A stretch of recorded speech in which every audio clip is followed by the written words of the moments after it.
Hello students, आज का topic है current electricity. First of all, current electricity का डेफिनेशन क्या होता है? Definition is the rate of flow of charge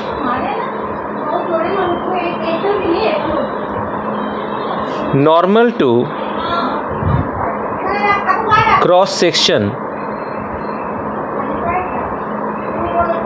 of a conductor is known as is called current electricity। अब यहाँ पर इस डेफिनेशन में दो तीन चीज़ें बेटा हैं, पॉइंट्स हैं, उनको हमें एक बार के डिस्कस करना चाहिए। सबसे पहला पॉइंट आता है चार्ज। यहाँ चार्ज का कॉन्सेप्ट क्या है? सबसे पहले हम चार्ज के बारे में सीखना चाहेंगे। मान लीजिए बेटा यहाँ पर एक सब्सटेंस है, some material, suppose this material is copper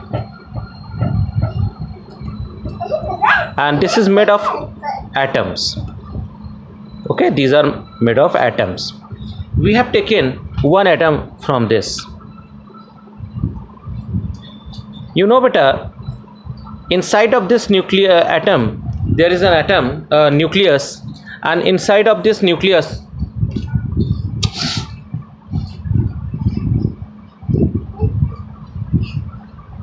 two particles are there, proton and neutron, and electron is outside of this. बेटा electrons are arrange in this way, that is in orbits, है ना?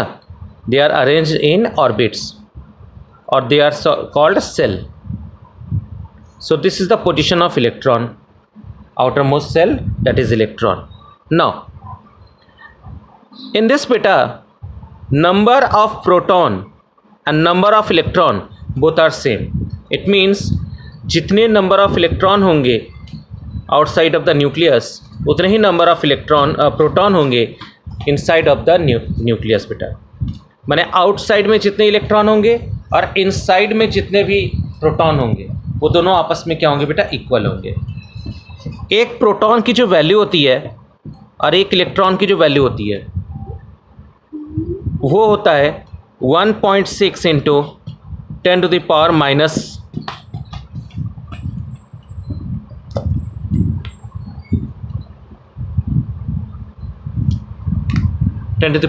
19। अभी यहाँ क्या इसका आगे sign हम नहीं लगा रहे, वो अभी बात बताएंगे। अब होता क्या बेटा, देखो न्यूमेरिकली अगर देखा जाए तो नंबर ऑफ प्रोटॉन जितने हैं उतने ही नंबर ऑफ इलेक्ट्रॉन है, तो ओवरऑल जिसका जो मैग्नीट्यूड होगा वो क्या हो जाएगा? ज़ीरो हो जाएगा, या नेट वैल्यू जो होगी वो क्या हो जाएगी? ज़ीरो हो जाएगी। मतलब हम इसे कहेंगे बेटा ये न्यूट्रल है। तो प्रैक्टिकली आपका जो एटम होता है वो न्यूट्रल होता है, क्योंकि उसमें नंबर ऑफ प्रोटॉन और नंबर ऑफ इलेक्ट्रॉन आपस में क्या होते हैं? इक्वल होते हैं। इस वजह से वो न्यूट्रल है। अब होता क्या है, देखो इस एटम ने अपने आउटर मोस्ट सेल से एक इलेक्ट्रॉन किसी को दे दिया बेटा, जिसको रिक्वायर्ड होगी उसको दे दिया इसने। तो जैसे ही इसने अपना एक इलेक्ट्रॉन दिया है, तो मान लेते हैं इसके पास पहले 5 प्रोटॉन थे और 5 इलेक्ट्रॉन थे। सपोज इस एटम के पास 5 प्रोटॉन थे, 5 इलेक्ट्रॉन थे। इसका मतलब ये हुआ कि ये न्यूट्रल है। ये एटम इस समय क्या है? न्यूट्रल है। लेकिन जैसे ही अपना इसने एक इलेक्ट्रॉन दे दिया, या मान लो 2 इलेक्ट्रॉन दे दिए, तो इसके पास हो गए आपके 5 proton and 3 electron. 5 proton and 3 electron. अब देखिए बेटा इसके पास नेचर कैसा हुआ? प्रोटॉन पे होता है पॉजिटिव नेचर और इलेक्ट्रॉन पे होता है नेगेटिव नेचर। तो इसका मतलब 5 प्रोटॉन है और 3 इलेक्ट्रॉन है, माने 2 इलेक्ट्रॉन लेस है, जिसकी वजह से इस पर नेचर जो होगा वो नेचर आपका पॉजिटिव नेचर होगा। और अगर पॉजिटिव नेचर है, ये पॉजिटिव नेचर इसलिए है क्योंकि इस पर 2 इलेक्ट्रॉन क्या हैं? डेफिशिएंट हैं। 2 इलेक्ट्रॉन डेफिशिएंट हैं, या सीधे सीधे कहिए कि 2 इलेक्ट्रॉन 2 प्रोटॉन इसमें 2 प्रोटॉन इसमें एफिशिएंट हैं और 2 इलेक्ट्रॉन इसमें डेफिशिएंट हैं। इस वजह से 2 इलेक्ट्रॉन कम होने की वजह से ही इस पर कैसा नेचर आया, पॉजिटिव नेचर आया। हम कहेंगे कि ये जो है ये चार्ज हो गई है, और ये कौन सा चार्ज होगा, चूँकि पॉजिटिव नेचर है इसलिए पॉजिटिव चार्ज होगा। तो जिस बॉडी के अंदर, अब जैसे मान लीजिए ये ऑब्जेक्ट है, इस ऑब्जेक्ट में खूब ढेर सारे एटम्स हैं। हमने क्या किया, इसको रब किया। रब करने पर क्या हुआ, इस एटम ने कुछ इलेक्ट्रॉन रिमूव किए, इसने भी कुछ इलेक्ट्रॉन रिमूव किए, इसने भी कुछ इलेक्ट्रॉन रिमूव किए। तो ओवरऑल इस पूरे ऑब्जेक्ट पर मान लीजिए 2 इलेक्ट्रॉन इसने रिमूव किए, इसमें से भी 2 इलेक्ट्रॉन रिमूव हुए और इसमें से भी 2 इलेक्ट्रॉन रिमूव हुए। अब पहले प्रोटॉन कितने थे, मान लीजिए पहले प्रोटॉन थे 5 प्रोटॉन और 5 इलेक्ट्रॉन, तो टोटल कितने हुए, 15 प्रोटॉन थे पहले, है ना। अब चूंकि 2-2 इलेक्ट्रॉन सब में रिड्यूस हुए हैं, तो न्यू इलेक्ट्रॉन कितने हुए, आपके हो जाएंगे 9 इलेक्ट्रॉन। तो अब मुझे बताओ ओवरऑल इस ऑब्जेक्ट पर टोटल 6 इलेक्ट्रॉन लेस है ना। तो अगर 6 इलेक्ट्रॉन लेस हैं तो इस ऑब्जेक्ट के अंदर इलेक्ट्रॉनों को अट्रैक्ट करने की प्रॉपर्टी आ गई। हम कहेंगे कि ये ऑब्जेक्ट पॉजिटिव चार्ज हो गया। अब समझ गए चार्ज का मतलब यहाँ पे क्या है। अगर किसी ऑब्जेक्ट में इलेक्ट्रॉन की कमी आ जा रही है तो हम कहेंगे वो ऑब्जेक्ट चार्ज हो चुकी है। इस बॉडी के अंदर इलेक्ट्रॉनों की कमी है, so it is known as it is charged. ये हो गया। और नेचर कैसा हुआ, पॉजिटिव। क्यों पॉजिटिव कह रहे हैं, क्योंकि इस पे इलेक्ट्रॉन की कमी है बेटा। अब आइए सेकंड ऑब्जेक्ट पॉइंट, फिर से हम यही वाला एग्जाम्पल उठाएंगे। 5 प्रोटॉन 5 इलेक्ट्रॉन। मान लीजिए इस ऑब्जेक्ट ने 2 इलेक्ट्रॉन कहीं से बाहर से रिसीव कर लिए, तो जब 2 इलेक्ट्रॉन रिसीव करेंगे तो 5 प्रोटॉन हो गए और 7 इलेक्ट्रॉन हो गए। तो अब इसके अंदर टोटल 5 प्रोटॉन और 2 इलेक्ट्रॉन इसने कहीं से रिसीव किया ना, तो 2 इलेक्ट्रॉन अगर रिसीव किया है तो इसके पास हो गए 7 इलेक्ट्रॉन। बताइए बेटा, इस पे 2 इलेक्ट्रॉन ज़्यादा हैं, तो 2 इलेक्ट्रॉन अगर अधिक हैं तो इसका मतलब इस पर नेचर कैसा होगा, निगेटिव नेचर। और निगेटिव नेचर इसलिए क्योंकि इस पे 2 इलेक्ट्रॉन एफिशिएंट हैं। 2 इलेक्ट्रॉन एफिशिएंट होने की वजह से ही इस पर नेचर कैसा आया, आपका निगेटिव नेचर आया। हम कहेंगे कि ये निगेटिवली चार्ज हो चुकी है। अब इसी को थोड़ा सा और आगे बढ़े। ये ऑब्जेक्ट था, इसी के अंदर ये एटम पाए जा रहे थे। इनिशियली कुल मिला के कितने प्रोटॉन थे बेटा, 15 प्रोटॉन थे, 15 इलेक्ट्रॉन थे, है ना। लेकिन जब 2-2 इलेक्ट्रॉन्स इसने रिसीव किया है तो न्यू कितने हुए, न्यू आपके हो गए 5 proton and 7 electron. 5 proton 7 electron, 5 proton 7 electron. तो टोटल कितने हुए बेटा न्यू कंडीशन में, 15 प्रोटॉन हो गए और 21 इलेक्ट्रॉन हो गए। मतलब इसके अंदर 6 इलेक्ट्रॉन एक्स्ट्रा हैं। और अगर 6 इलेक्ट्रॉन एक्स्ट्रा है मतलब इस ऑब्जेक्ट के अंदर इलेक्ट्रॉन को लूज करने की प्रॉपर्टी आ गई। मतलब 6 इलेक्ट्रॉन एक्स्ट्रा होने की वजह से ही हम इसको कहेंगे कि ये चार्ज हो चुकी है। और कौन सा चार्ज है, इट्स निगेटिवली चार्ज्ड। तो अब आपको मुझे बताना है कि what is charge.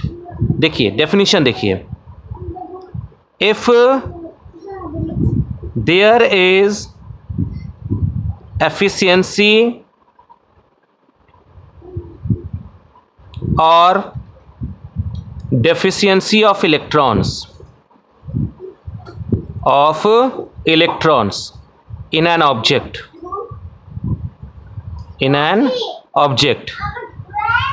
the body is said to be charged. The body is said to be charged. I hope ये लाइन समझ में आ गई होगी बेटा। जब किसी भी ऑब्जेक्ट के अंदर या तो इलेक्ट्रॉन की कमी हो या फिर इलेक्ट्रॉन की एफिशिएंसी हो, तो दोनों कंडीशंस में हम बॉडी को चार्ज कहेंगे। इफ नाउ चार्ज को हम इस तरह से कैटेगराइज कर रहे हैं बेटा, अगर इलेक्ट्रॉन की डेफिशिएंसी है, डेफिशिएंसी ऑफ इलेक्ट्रॉन, तो इसका मतलब वो कैसा होगा बेटा, वो होगा पॉजिटिवली चार्ज्ड। अगर उसी ऑब्जेक्ट के अंदर इलेक्ट्रॉन की एफिशिएंसी है, एफिशिएंसी ऑफ इलेक्ट्रॉन, तो वो क्या हो जाएगा, नेगेटिवली चार्ज। तो इसका मतलब चार्ज को हम दो कैटेगरी में डिवाइड कर रहे हैं, positive charge and negative charge. Positive charge जब किसी ऑब्जेक्ट के अंदर इलेक्ट्रॉन की डेफिशिएंसी हो तो हम उस बॉडी को कहेंगे पॉजिटिवली चार्ज, और जब किसी बॉडी के अंदर इलेक्ट्रॉन की एफिशिएंसी आ जाए तो हम कहेंगे वो बॉडी नेगेटिवली चार्ज है। एक एग्जांपल समझा रहे हैं। मान लीजिए ये ग्लास रॉड है, ये ग्लास रॉड है और इस ग्लास रॉड को सिल्क के क्लॉथ के साथ रब कर रहे हैं। This is silk cloth. Initially दोनों ही क्या है, न्यूट्रल थे, अनचार्ज थे, लेकिन जब रब कर रहे हैं तो सपोज इसमें से इलेक्ट्रॉन इसमें से ट्रांसफ़र हो रहे हैं। तो बताइए ग्लास पे कैसा नेचर आ जाएगा और ये जो सिल्क क्लॉथ है उस पर कैसा नेचर आएगा। चूँकि इसमें से इलेक्ट्रॉन ट्रांसफ़र हुए हैं तो इसके इलेक्ट्रॉन सिल्क में चले गए, तो इलेक्ट्रॉन अगर सिल्क में चले गए तो ग्लास रॉड पे कैसा नेचर आ गया, पॉजिटिव नेचर। लेकिन जब सिल्क क्लॉथ ने इलेक्ट्रॉन को रिसीव किया तो सिल्क क्लॉथ क्या हो गया, इलेक्ट्रॉन रिसीव हो गया। इसका मतलब ये हो गया पॉजिटिवली चार्ज और ये हो गया तुम्हारा नेगेटिवली चार्ज। तो आई होप आप सबको समझ में आ गया होगा बेटा कि पॉजिटिव चार्ज और नेगेटिव चार्ज का यहाँ पे बेसिक कॉन्सेप्ट क्या है, पॉजिटिव चार्ज कब होता है और नेगेटिव चार्ज कब होता है, ये हमें समझ में आ गया होगा। चार्ज की दो प्रॉपर्टीज़ होती हैं। कौन कौन सी दो प्रॉपर्टीज़ हैं बेटा? प्रॉपर्टी ये है कि अगर सिमिलर चार्जेस होंगे, अगर दो चार्जेस सेम हैं, मान लीजिए ये पॉजिटिव चार्ज है और ये पॉजिटिव चार्ज है, तो दोनों चार्जेस एक दूसरे को रिपेल करेंगे, मतलब उनके अंदर रिपल्सिव फोर्स लगेगा। लेकिन अगर और साथ ही साथ अगर नेगेटिव चार्जेस हैं तो भी ये एक दूसरे को क्या करेंगे, रिपल्सिव फोर्स लगाएंगे। इस कंडीशन में भी क्या लगेगा, रिपल्सिव फोर्स लगेगा। लेकिन अगर मान लीजिए ये पॉजिटिव चार्ज है और ये नेगेटिव चार्ज है तो ये दोनों एक दूसरे को अट्रैक्ट करेंगे, मतलब इनके बीच में अट्रैक्शन फोर्स काम करेगा। और उसी तरह से अगर माइनस और प्लस है तो भी एक दूसरे को क्या करेंगे, अट्रैक्शन फोर्स से अपनी तरफ खींचेंगे। तो ये हुआ बेटा चार्ज का कॉन्सेप्ट। तो हम लोगों ने जो स्टार्टिंग की थी कि चार्ज, वो चार्ज का कॉन्सेप्ट यहाँ पे ख़त्म हुआ। नेक्स्ट क्लास में बेटा हम लोग करंट के बारे में डिस्कस करेंगे।